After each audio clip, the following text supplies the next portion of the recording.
Search Device Manager on desktop search bar.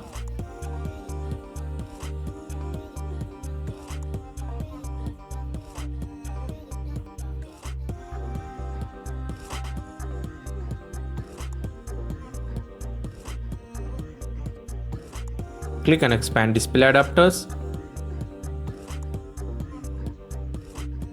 Try to enable all display driver.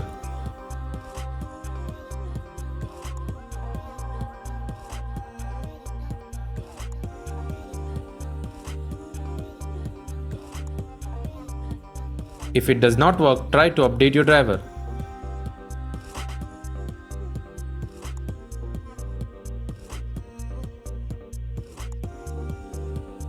In my case, both the drivers are enabled and up to date.